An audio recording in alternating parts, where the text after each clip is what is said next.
we have seen hundreds and hundreds of students attending, and this is excellent for us. At least we get a taste of what we do. So today I will be the presenter. So after maybe seeing tens of other presenters, so we're going to, I believe this will be maybe the last general lecture for the for this spring season, and we may have also other lectures during the summertime. So the subject today is part of my field, part of my specialty. So it is about the field of radio astronomy. That's why the title here is Why Radio Astronomy, and also what is radio astronomy. So just to give you an outline about what I'll be talking about. So I will try to get at least to the heart of it. First of all, what is radio astronomy? Then I will talk about what we call the radio window and sky. I will compare optical versus radio telescopes. So what's the difference between the two? What do they do? Then I will talk about what we would like to have here at the Academy, radio interferometer. So what is an interferometer? For my student, I believe we went through that in chapter 5 of the astronomy course. And then also what kind of application we can have about using radio telescopes and what kind of discoveries we can do. That's why we talk about astrophysical applications. And I will talk in section 6 about the Sharjah very long baseline radio interferometer, what we would like to do here at the Academy. And at the end, I may give some conclusions. I don't recall if I did the right conclusion, also I apologize for that. So to start, what is radio astronomy? And what do we do? What does it do? Well, it is just the study of the sky. The sky, this whole universe is full of planets, stars, galaxies, and so on. So it will be good to have a good picture of all of these objects using what we call radio wavelengths. So we point our telescopes to the sky to get a signal like any other telescope. And but the signal here is not light, it is radio waves. And in order to be more precise, let me talk about the whole light, which we call the electromagnetic spectrum. What does it cover? So light is a wave, as you know, so it is also a particle, photon. And if I take the visible light, so the visible light, if we can get, let's say, a small prism, and if just one single light from the sun passes through, you get what you call the colors of the rainbow, from the shortest wavelength to the longest wavelength. This is what you call the visible light or the optical light, wavelength between 400 to about 700 nanometers. So this is the usual wavelength for the optical light. Anything shorter than this, anything longer, we cannot see it. We have the shorter type of light, which we call gamma rays, X-rays, ultraviolet, and we have the longer one, like infrared and radio. All of these wavelengths, visible light, the gamma, the X-ray, the UV, infrared, all of them, we call them light. They're all what you call an electromagnetic spectrum, which is an electric field plus a perpendicular magnetic field. So radio waves is the same sort of wave, but with a longer wavelength. Here, what you are seeing here on the second image, just the distribution of all the wavelength, from the shortest one to the longest one. I won't ponder a lot here, so but this is how we distribute light, from the shortest frequency to the longest frequency, or from the shortest wave to the longest wavelength. So for us, light is what? Light is everything. It is from the shortest one to the longest one, and we need all of these type of lights to be able to understand the universe. You cannot just say, okay, I'm going to study the universe, I'm going to observe it only using optical telescope. You cannot do that. Why you can do that? It is like, for example, you go to a stadium, you would like to observe, let's say, a game, but they give you a seat where most of the stadium is blocked from you. It's exactly what will happen if you just observe just in one typical type of light. You just observe, let's say, in the optical, or you just observe in the radio, or you just observe the gamma rays. You won't get the right picture. So that's why, in order to get the right picture to understand what's going on the stadium, we need to observe the whole spectrum, from the shortest one to the longest one. And as you know for sure, because you have very short or very long wavelength, you cannot use one single telescope to observe all of this. You need to have multiple types of telescopes. And because of the type of wavelength, long or short, for sure, these telescopes are different in terms of structure, in terms of what do they have as components and so on. That's why you need to make your telescope valid for the type of observation. So this is what I mean by this multi-wavelength observations of universe. We need to observe using all of this wavelength to be able to understand what is going on. So radio astronomy, so it's part of what we do in astronomy. So as we have optical astronomy, as we have gamma ray astronomy, as we have X-ray astronomy, as we have UV astronomy, as we have infrared, we have also radio astronomy. So what is this radio window of the whole sky? So it does cover a very, very wide range. So the frequencies are about 10 megahertz to about 10 to about 1 terahertz. So this is very, very, very so many bands here. And but we are a little bit limited by our atmospheric absorption, because you cannot observe at all wavelength, even in the optical. We are a little bit hindered by our own Earth atmosphere. We have this kind of turbulences and so on. So for gamma rays and X-rays and UV, you have to do it from space, because these radiation are going to be absorbed by Earth atmosphere. Infrared, at about 9 to 10 kilometers, we have what you call water vapor. We have carbon dioxide that does absorb it. That's why even for infra, you need to have this what you call the space telescope. For radio telescope, you can do it on Earth, yes, but sometimes in some part of the radio band, we are a little bit limited. But most of the observations are done from Earth. So this radio window is about 100 meters to about 1 millimeter. It passes through our atmosphere, one shorter than about 10 meters.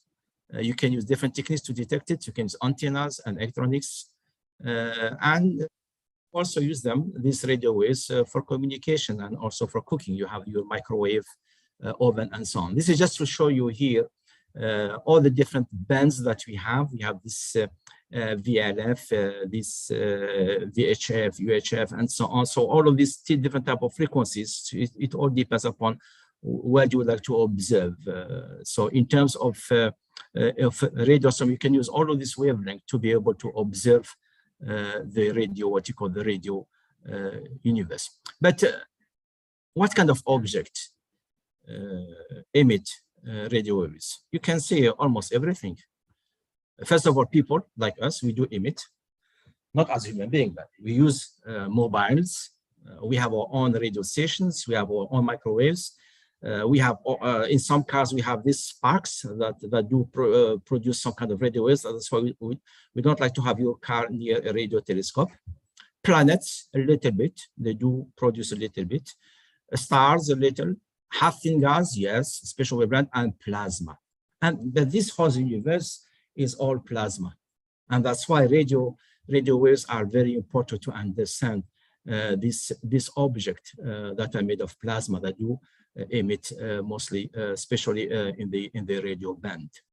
So that's why whenever we study universe, so we study everything, especially this exotic object that I will talk about in a few minutes. So it is open. So that's why radio astronomy is an integral part of astronomy. It doesn't mean that we are going to observe only a small portion of the universe. We observe everything. Anything that does emit this light from the thermal point of view, from the non-thermal point of view, we can observe it using our radio telescopes. So now, what's the difference between an optical and a radio telescope? As I said, we all get light. That light can be optical, or it can be radio. So if I use an optical telescope, what does it need? First of all, it has this kind of whatever tripod.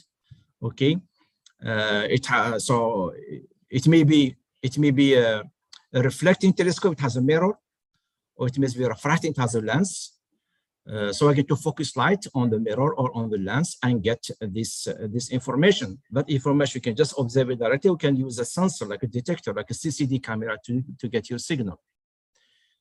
In terms of the radio telescope, same. We'd like to focus light. That light is radio waves. So I like to have some kind of detector, some kind of special antennas to detect this type of light depending upon the frequency. The only thing that is different between the optical light and the radio that when you deal with radio, you're dealing with very, very long wavelength. That's why some of the radio systems are big. Why? Because in all observations, we talk about resolution, and I will talk about it in a few minutes also. So radio telescopes sometimes can be very, very big because of this long wavelength. So longer wavelength means that your system has to be big, but if I take, for example, mirror, it has to be very, very well polished and so on. For a radio telescope, the dish that we collect this light, these radio waves, can only be smooth to 1/20 of a wavelength, which is good. We have our own radio telescope here at the Sharjah Academy, so it is like a mesh. It doesn't have to be perfectly smooth. So it has to obey this 1/20 in terms of if there's any curvature within 1/20, it's fine. You cannot all of that for an optical telescope. No, that mirror must be very, very well polished. Otherwise, you get very, very bad images. And as I'm saying, you can use much floppier, rougher telescope then. But what you observe for sure depends upon the wavelength. So this is very, very, very, very important. That's why we need very, very large telescopes. So,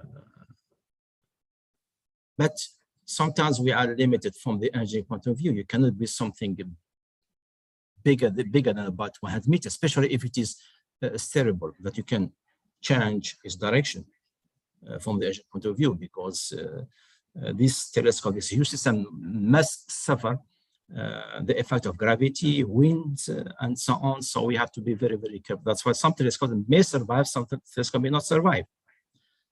So how in the world can I build a bigger dish? So I'm saying here, we're going to cheat a little bit. Cheating is interferometry. Just to give you an example of some radio telescope, this is the Green Bank telescope, 100 meters. It is located in West Virginia in the US, in what you call the National Radio Quiet Zone. Do you believe that? If this is the location of the telescope, around the circle about 50 kilometers, if my knowledge is good, there are no radio interference. That's why it is called the National Radio Quiet Zone. No one can use his mobile inside. No one can use a car that has sparks, and so on. So this is very, very well protected. This telescope, look what happened to it. This is two pictures, day after the other one. This was built in 1962. Look at it, November 15. It looked very nice. The next day, it collapsed under its own weight.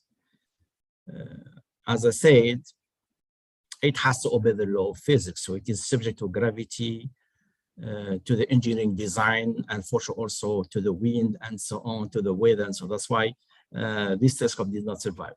Now, for sure, there's a new one in its place. The Arecibo telescope. This one, it was one of the biggest. This is not a steerable. It is built upon what you call some kind of sinkhole, 305 meters, 305 meters. Very, very important telescope. This is what you can see. It is made of so many meshes here. But what happened to it? Look what happened to it. This is December 01, 2020. It did collapse. The cables broke down and the whole system collapsed under its own weight. It just was a big loss for radio astronomers, because this was a very, very important system for city observations and also for deep space network, and also to observe asteroids and so on. So we lost it. So it gets older and so on. I don't know if there's a plan to rebuild it or not. So, but it was a big loss for the radio astronomer. So it did collapse under its own weight. Now we have this Chinese one, this fast 500-meter aperture spherical radio telescope. It is a new telescope. It has been on the work since more than 3 years or 4 years. It is a big one. It covers more than 70,000 meters square and so on.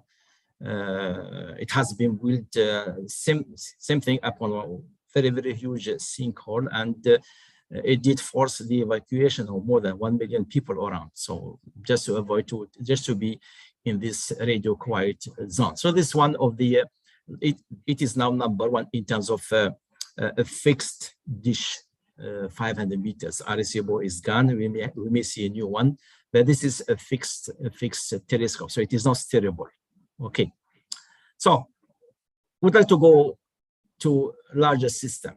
And as I said, we need to cheat a little bit. So you cannot build a 200-meter single dish steerable. Okay, this what you see is a 500 meters fixed. It doesn't move. Only the antenna will move at the top. The antenna is just what you have here, what you have here in the middle. So it does move, and it does observe in different bands. And the X, which is 3.6 centimeter, in the L band 20 centimeter, and the C band 6 centimeters. So it does work in different bands and so on. This is what the purpose of a large radio telescope. So how are we going to cheat to build a larger steerable systems? Well, the best way to use what you call the radio interferometer. So what you see here, you see this Arecibo, you see also the Green Bank. This is a new one, 110 meters. So as I said, in terms of the accuracy of the dish, we can close our eyes. Why? Because look at it here. If it is, let's say, 1 gigahertz, the surface accuracy can be only about 2 centimeters. So as you can see, where's my pen here? Okay, it can only be 2 centimeters for a radio band.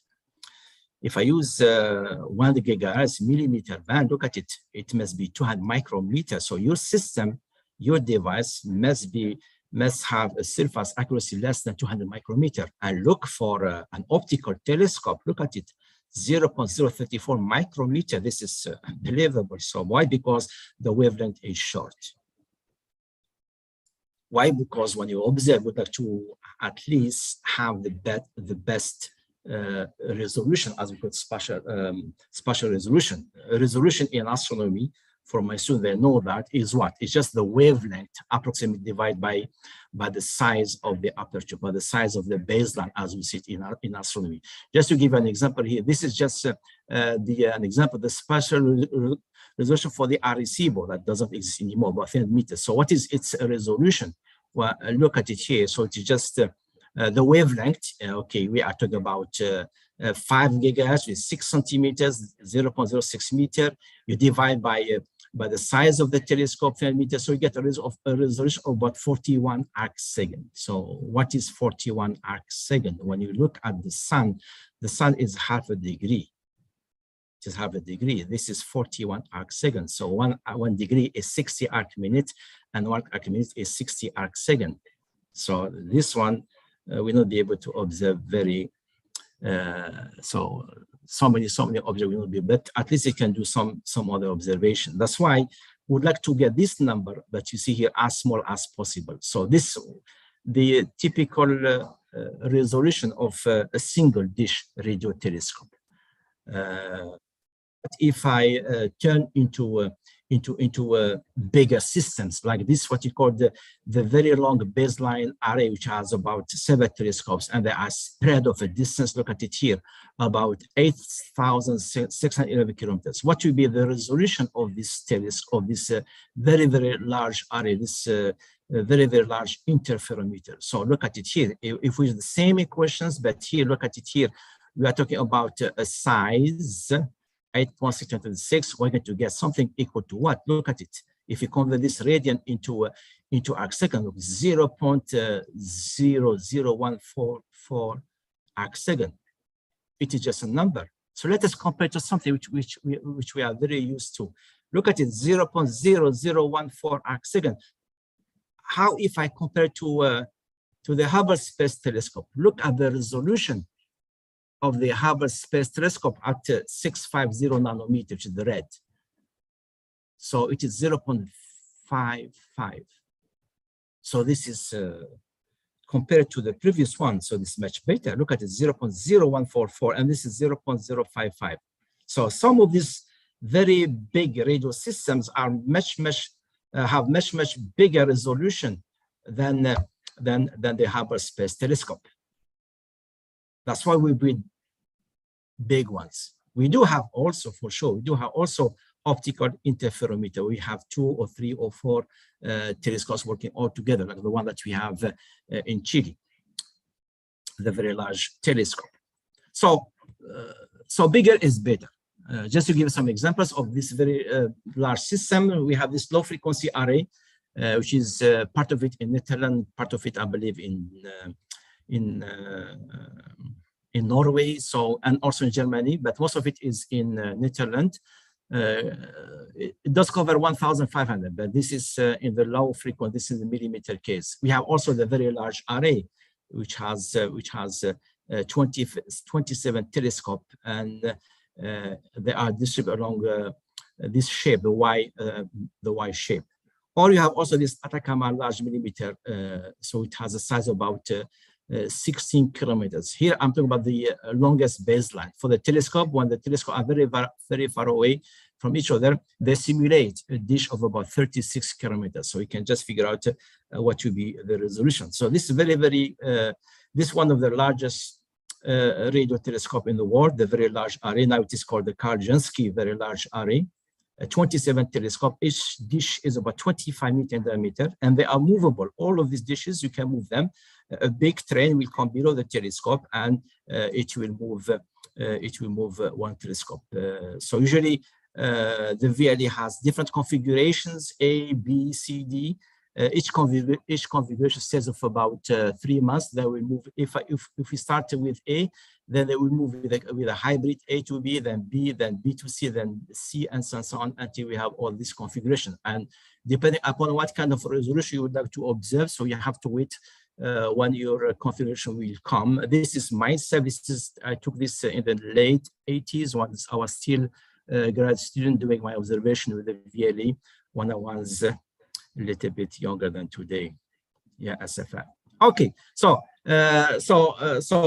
these all 27 telescopes, they behave like what? They behave just as a single telescope, and they will just point, and you get a single image in just one single pointing. And for sure, the VLE is not alone. We have, as I talked about, this very long baseline array.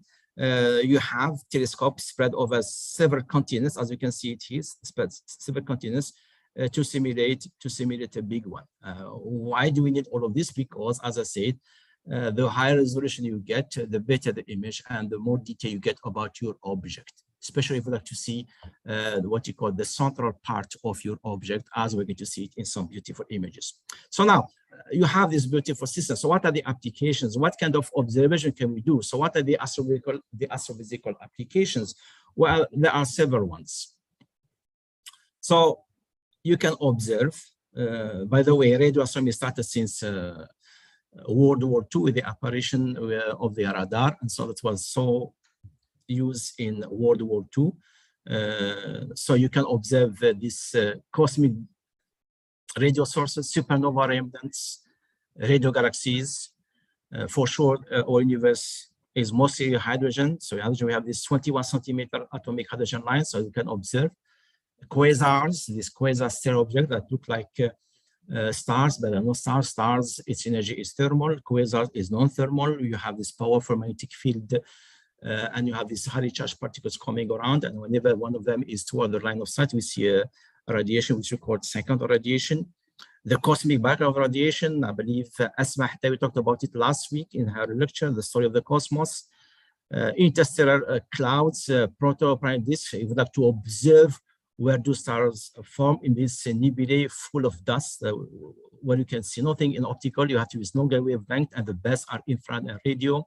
Pulsars, these dying neutron stars, pulsating and so on. Gravitational lensing, they can also observe because you have so much gas around. The Sandwich effect, I will not talk about it. It will take me about maybe 5 or 6 minutes. Also using VLBI to measure how far away are this radio source, and also to discover molecules in very, very high redshift gas. So as you can see, the applications are very, very, very diverse. To put it in picture, this is our own Milky Way in radio. So we are observing here along the disk. If you use optical wavelength, you see a black area because you have a lot of dust along the plane of the disk. But if you observe it, so in radio, you can see this beautiful arcs of matter that you see it here, and also you see some arcs all around here. So the best way to study this cloud is to use this longer wavelength. You can pierce inside the heart of the Milky Way gas. You can see the core, you can see Sagittarius, and so on. This is a supernova remnant. You can see here the aftermath. This has been taken, this in radio, but using different bands. You have 1.4, you have 5, you have 8.4. So you have the L, you have the C, you have the X bands, and this is what happened to a star that exploded. That was discovered about 20 years ago. What you see, because I forgot to say, this is a radio image. So this is a false color image. So we assign color to the signal to see if our eyes were sensitive to radio waves. This is exactly what this object will look like. So we assign colors to the radiation to be able to see, like exactly what we do. If you observe in the gamma, in the X-ray, in the UV, in the infrared, and also in the radio, you have to use false colors. So we call them false colored images. Cygnus A, one of the this very, very powerful radio galaxies. So it's a very, very, very big one, a couple of kilo parsec, 1 parsec 3.26. So this will go thousands and thousands and hundreds of thousands of light years. Just the optical image of Cygnus A is just this part. This has been taken by the Hubble Space Telescope. This is the optical image, meaning that the optical image lies just here inside. Okay, and what you see is a radio image. So these blobs, which we call radio lobes, they extend to more than 300,000 light years. Do you believe that? The Milky Way is about 100,000 light years size-wise. So this will go to about 300,000 on both sides. This is quite beautiful, symmetric, which we call the double lobe radio galaxy. And you see this beautiful jet feeding up these radio lobes. And you can also see in this very high resolution picture, you can see this this what you call this, we call them hot spot, not hot as thermal, because this is non-thermal. It is where you have the highest density of particles. So this is a radio image. So it is not about temperature. So this radio image, so you can see where these blobs of matter, they impact the external medium, the interstellar medium, and where you can see this beautiful hot spot. And they are very important in terms of differentiating between one radio galaxy to the other one. So this is a beautiful radio picture. You can also map Venus. This Venus in the optical, you can see it here in the optical, fully cloudy. You can never see its surface. And this radar picture, we can see the aftermath of these hundreds of volcanoes that Venus did have. That's why we believe that most of the thick atmosphere of Venus is just because of this dead volcanoes. Maybe there may be still some live volcanoes. That's why there are so many missions. One of them will be the Emirates mission by 2028 that will have a flyby of Venus and also visit some asteroid. And we're going to have also two Venusian mission, one from the Americans and also one from the Europeans in the next 2 or 3 years. We can also observe the asteroid. This is a radar map taken by the Arecibo telescope. Look at it here. This is Tutatis, December 11th or 12th. You can see here just what you call the echo of this asteroid. We can also observe planets, as I said, even though they do not emit a lot. This is Jupiter, okay. And what is good about Jupiter that it has this moon Io, and between Io and Jupiter we have a love story. They do exchange highly charged particles, and these highly charged particles can be heard. And so, if I may show that, so let me just get. Okay, let me get my display here. Okay, I'm changing the display. Hopefully I will not lose you. Okay, so between Jupiter and Io, we have a love story. So there is some kind of noise being heard between the two. Okay, I cannot play it here. Okay, let me try to get it played.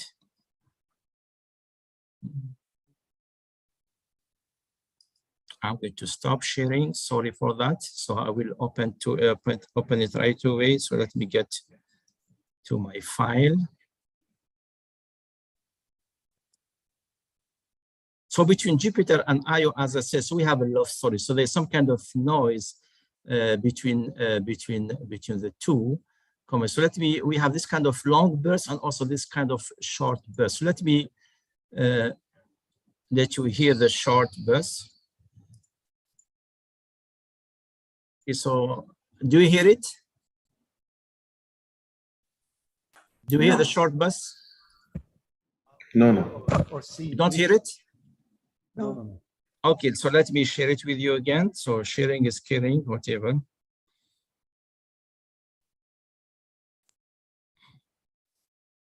Okay, if I cannot share it with you again, so let me share my screen again with you. Okay, let me share it. Hopefully now you can hear it.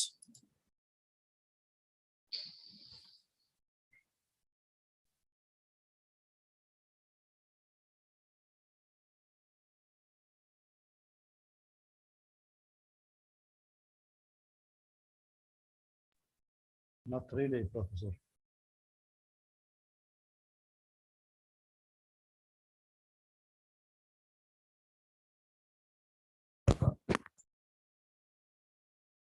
I'm afraid we cannot hear it, Doctor. Did you hear it well? No. No noise at all? No. Okay, sorry for that. So it's part of what. So let me share again. So we have some. Doctor, yes. Before sharing, there is a button at the left, check button. You have to check it, which is what allows you to share the sound. Yes, I saw that. Yes. So let me get my sound again. Sorry for that. Here it is. Okay. Let me share it with you again. So let me get my.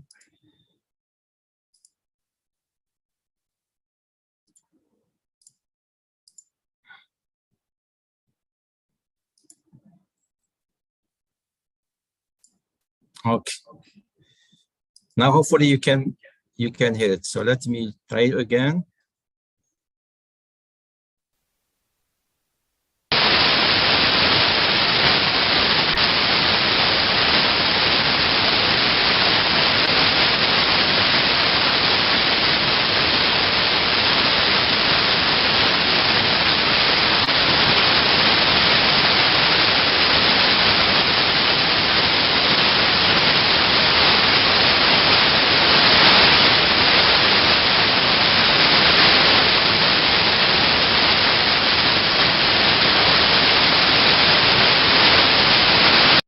Okay, so this is one, and because of lack of time, I'm going to just skip the short burst. So I'm going just to get back to my presentation right away.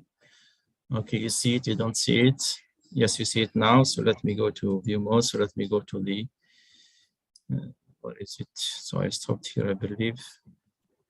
So there's, as I said, there's a love story between Jupiter and its moon. So we have this Jupiter long burst and S burst. And here at the Sharjah Academy, we have the dekinetic radio telescope with Mohammed Rayhan responsible for it, and we do observe this burst between Jupiter and Io on a monthly basis. We have also this pulsar that are also observed. So we have this radio pulses. So there is an animation, so I'm going to skip because of the lack of time. So we can observe pulsars using radio telescopes, and we can also hear them. We can take that radio waves and also transform it into noise. So we can hear it here. I have the link. I don't know if it does work or not. The link for different types. So let me see if we can hear this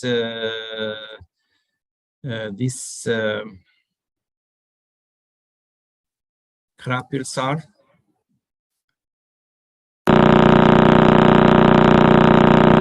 Do you hear something?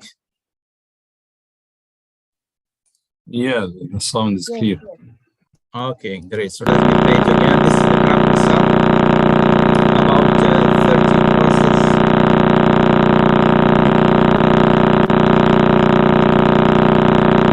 Great. We go to the next one. This is very fast. This is the Vela pulsar.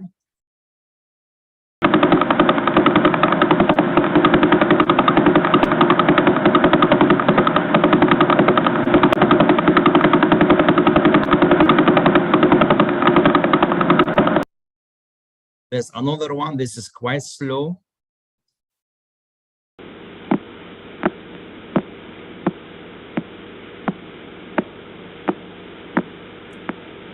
Okay, so this is just one way of observing these pulsars using radio telescopes. We can also observe our galactic or galaxy, especially if we like to know about its rotation, because along all the spiral arms we have so much hydrogen, and as I said, this hydrogen does emit at 21 centimeters. So you can turn your radio telescope, and you can know exactly the spiral shape of the Milky Way galaxy. So the hydrogen line is very important, and our radio telescope we have here, it does work at 1.4 gigahertz. This is what we call about the diversity curve to figure out that besides what we see in terms of hydrogen, we have also something that we don't see, which we call dark matter. So this is if we apply Kepler's second law, that does apply universally. So it doesn't this not what the Kepler law tells us. This is exactly the Kepler second law, but if we apply it to our own Milky Way galaxy as we move away from the center, so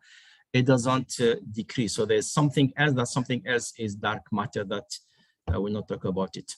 We can also observe the center for our Milky Way, Sagittarius A, using radio telescopes, and this is a radio image at 90 centimeter of the galactic center. So because when you observe the optical, it is full of dust, you see nothing. So the best observation will be using this radio wavelength. Also, this AGS, these active galactic nuclei, this is what you call these non-thermal objects. They look like stars, but they do emit a huge amount of energy that is not thermal. So you have these beautiful jets, as you saw it in the Cygnus A. So the best way to observe this is using radio telescope. This just to tell you why do we need bigger and bigger systems. So this is M87. This a very famous galaxy that last time took picture of its supermassive black hole. So this is showing it at different wavelengths. Look at it here. This is 20 centimeters. So let me use presenter view so I can draw something on it. So this is at 90 centimeters. You can see the whole radio galaxy. So we go to a shorter wavelength, 20 centimeters. You go to 2 centimeters. It's like if you are zooming into the center of the galaxy. So this is 2 centimeters. You can see here the jet with all of these substructure, these knots and so on. This is a hot spot and so on. You can go to a smaller one. This is 7 millimeter, and you can go to a smaller 1.3 VLBI, 1.3 centimeter, and you can also go to 18 centimeter. Look at it here at the very center. So what people did about 3 years ago is to go further than that. So this is what happened. With this EHT, this multi-wavelength working group. So they wanted to see the black hole. So this is M87. You can see it here at different wavelengths. This is using the ALMA telescope. Then you go down, VLBA, until you get this worldwide worldwide ground-based telescope to be able to see at least near the heart of the black hole. So going to higher resolution using this very large interferometer will allow you to be able to see deeper and deeper into this object. So this is the purpose of having this very large system. So now, what is the future of radio astronomy? So new telescopes are coming, are being built here and there. Why? Because we need to have big surveys, and also we need to look also for this transient. Just to give you some information about this LOFAR, as I talked about it. So it is made of more than about 20,000 small antennas spread over Netherlands, Germany, Great Britain, France, and Sweden. So why? Because we have to go to higher and higher resolution. The square kilometer, the SKA, that is being under right now, and hopefully to be in a couple of years. The ALMA, so this is the Atacama Large Millimeter Array. It is working. It has 66 telescopes. Some of the 12 from the 7 meters. Again, why? Because, as I said, the more telescope you have, the larger the baseline, the better is the resolution. And this one works especially in the millimeter array. So how about us? How about us? Well, how about us? We have this Sharjah Very Long Radio Interferometer. We have presented this 40 meter, which is made of 3 telescopes. Each one is about 5 meter. So we're simulating a 40 meter dish. We work at 1.4 gigahertz, and the resolution, you can see it now, it is 21 arc minute. You can barely see the sun. So we need to have better resolution. That's why we thought about adding more telescope to this system. So instead of having 3, we are going to add 6 more. And this is what we have now as this 3 arms radio telescope. So along each arm we have about 3 telescopes, and here we are simulating a 1 kilometer radio telescope. And look at the resolution. We went down 40 times better. So this now it is 41 arc seconds. But presently, so we are hesitating of building the system here at the Sharjah Academy. This is the Sharjah Academy for some people who do not know us. The Sharjah Academy here with this cosmic park around. Why? Because this piece of land that we have here around maybe hosting a couple of buildings in the next few years. That's why we thought to change the location. Hopefully, if our request is granted, we're going to change the location of the Sharjah Long Radio Interferometer to another location in the desert. Much better. It will avoid this radio interference and everything else. You may ask why this Y configuration, why we are doing the same thing as the VLA. Why? Because with a Y configuration, you can have a very good UV coverage, especially if the telescopes are not equally spaced. So we have done some simulations, and this is exactly what we have opted with. And I believe the Y configuration is the one that is preferred by all radio instruments. So I want to do in front of you some kind of simulation. So we'd like to have a model of the sky distribution. If I would like to observe something, so what would be the best UV coverage for it? How many antennas? What would be the configuration? Is it Y? Is it a circle? And how big a telescope is? The observation, how much time do I need to observe my object? So is it half an hour? Is it 1 hour? Is it 2 hours? 6 hours? And also, what kind of noise may I have? What kind of radio interference for my signal to be correct? So I'm going to do some kind of simulation here in front of you. I'm taking a little bit of time, so I'm going to skip this one. Just before simulation, just to show you. This will be the new location of the radio telescope. So we have opted for 3 possible locations far away from Sharjah city. And one of these locations is good. So this is where we're going to have our radio telescope here, inshallah, if we get the piece of land. So it is a good one. So hopefully it will resemble the VLA in a couple, but maybe by the end of this year. So if everything goes well. So let me do some simulation, very quick simulation about why we are choosing the Y configuration, not let's say a circle or maybe something else. Okay, so let me get out of this mode. It is disturbing this mode. Okay, let me escape this one. Okay, so just still seeing my screen, but that's fine. So I'm going to move to something else, and I will share my screen with you in just a few minutes.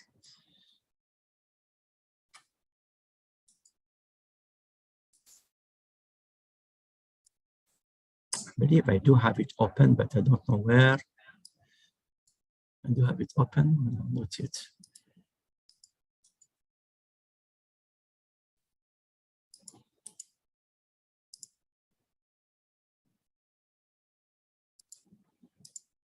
Okay.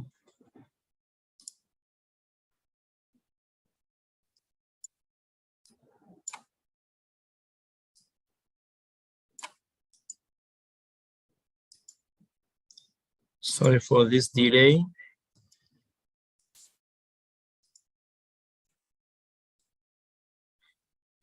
Okay, I have it here, so let me share it with you again.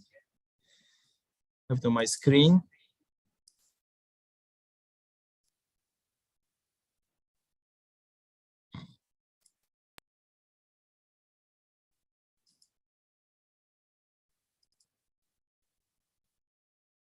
Okay, you have it now in front of you. So let me go to the simulation. I'm going to simulate this 3C219. It is a beautiful radio source. And as you can see on your screen, so you have the possibility to choose whatever configuration, a circle, a Y shape, a spiral shape, three arms, spiral, and so on. I will just go circle and spiral. So here you can choose the number of antennas. Let me go to 9. This will be our Sharjah long radio interferometer, and let us see a big one, large one. You can see now the location of the telescope, and let us do the observation. I'm going to do it to 60 minutes. So I'm going to increase the time, 60 minutes, maximum time allowed by the simulation. And let us observe and one kind of object. So look now at the object, you can see it here, and how will it look like using a circular configuration. So this will be the result in front of you. Look at it here. So you barely see the radio source, but you see a lot of fringes. So this is what you call this lobes or side lobes. This is a very, very bad picture. So let me go back and let me choose a Y configuration. Okay, 9 telescopes, 9 configuration, and large system. Here it is. You can see it here in front of you. This is a Y telescope. You can see it is the same configuration as what we are planning to do. If I do the simulation, look at it here.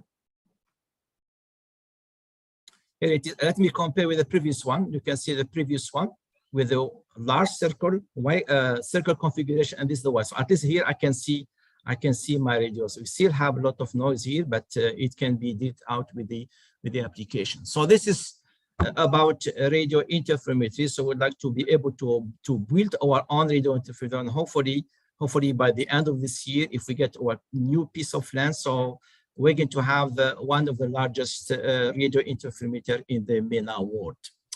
And thank you very much for listening.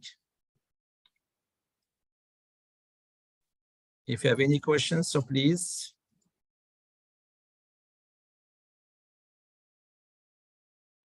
السلام عليكم. السلام عليكم. وعليكم السلام. يعطيك العافية دكتور. حياك الله. تفضل. Hello, sorry. I have just comment, or you mentioned Ratan 600 versus fast telescopes. Regarding, I think in the first slides, the collecting area was 70,000 square meters versus 12,000 square meters for Ratan. But the diameter of a Ratan telescope, radio telescope, is the biggest now as one piece.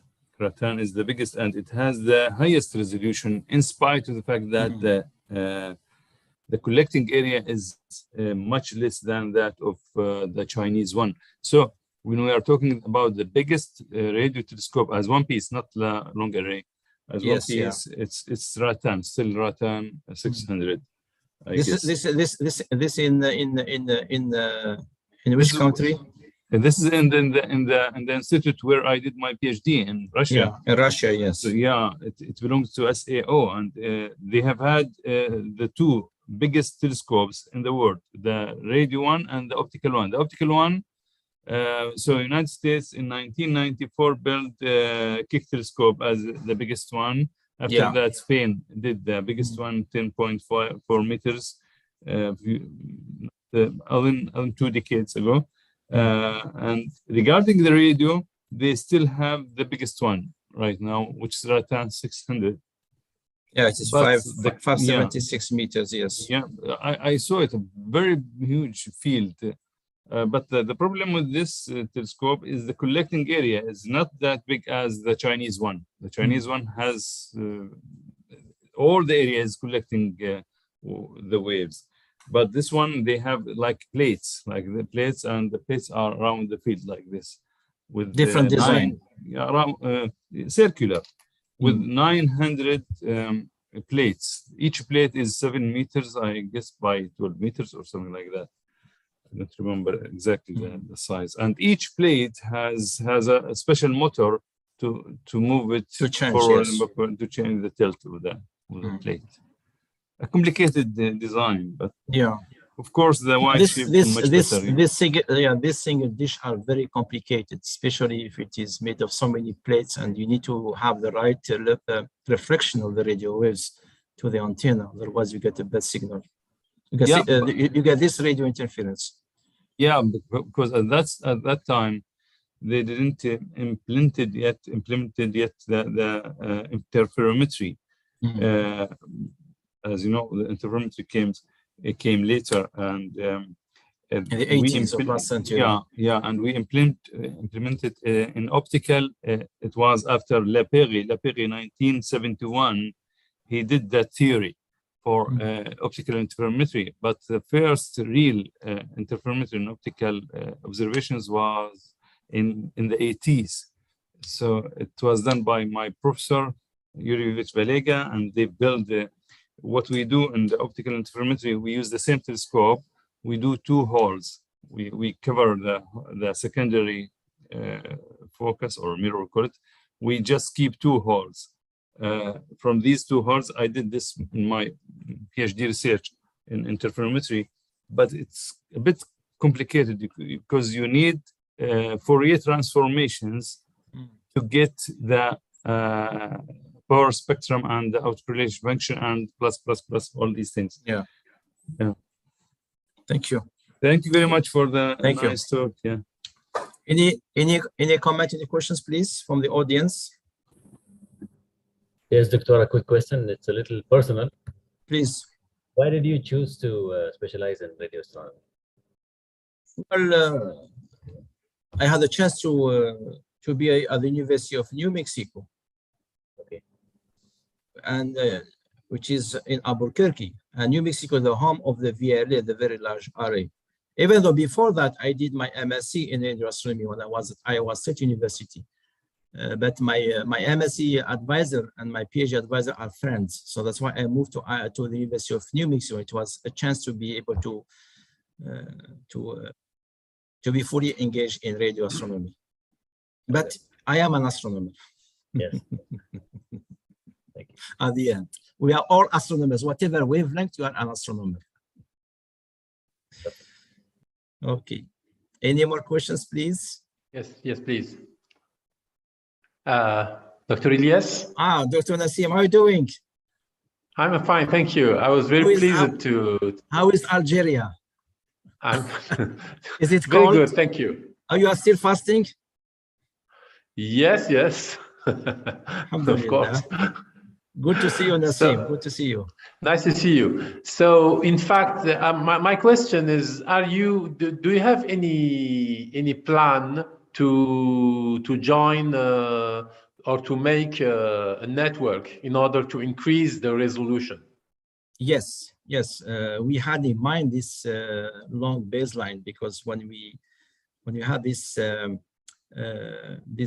black hole observation like 3 years ago, so we thought to include our systems to the next observation, which is maybe to observe also our own Milky Way black hole. Yes, we have that in mind, and that's why we thought of having different receivers for radio telescopes, so that we don't observe only at one specific wavelength. We also observe at 6 or maybe also at X at 3.6 centimeters. Yes, we have that in plan. Yes. Great. And I heard that Algeria is planning to have one, no? No, we are just planning to transform one dish, yes, 32 meter in a radio telescope. It should be excellent. But, I hope. Well, so. we are here to help if we can. Yeah, please. Thank you, Yassim. Thank you. Ilyas, can I ask a question, please? Please. Maybe 2, if I can increase 1. The question is, what about the radio astronomy when it comes to moving objects in the solar system, like asteroids, the one that you mentioned in your presentation. So I think this one means we have to transmit the signal and receive it again. Is that correct? Yes. Which is the difference between any other astronomy, radio astronomy. Yes. We do receive, we don't transmit. Yes. Yeah. We do. So yes, we transmit and receive. Okay. We do receive, not transmit. For our system. For a system, we do receive, but we don't transmit radio waves. Yeah, but my question is: our system able to be developed to be transmitting to transmit signals? Yes, this is what we thought doing it for the meteorite center to detect this noise coming from this meteorite as they pierce into our own atmosphere. So they make this kind of noise, and you can hear there's a dedicated radio telescope in Germany doing such that, just listening to these meteors as they dig inside Earth atmosphere. And it is also part of the deep space network for the US. They also listen to this kind of noises coming from meteors. So it will be a big leap, inshallah, for yes, it is. Yes. What we have in mind is to develop another system that is now working in Canada. That will work in the decametric band to listen to these meteors. We talked about it in the radio astronomy group. Yeah. The other thing is just I want to make sure if I'm understanding well, which is we actually instead of having very huge dish in a place which is not practical and it would collapse easily. So we install many small dishes apart away, very far away apart. Yes. And that will give us the same resolution. Yes. For that size, that figure. But, this is exactly interferometer, optical or radio. Yeah, but let me just make sure if I'm understanding this. But we have to pay something because we don't have those area between is not receiving. So all what we will miss here is maybe the amplitude, the signal quality. What are we missing instead of having one huge dish? Well, the only thing that you're missing is to have the best UV coverage. When you observe, you don't have to miss any signal coming from your source. So even you have a telescope away, apart from each other, but they're similar to a big dish. For example, our 1 kilometer array is going to simulate 1 kilometer baseline, but it will have the resolution of a 15-meter dish.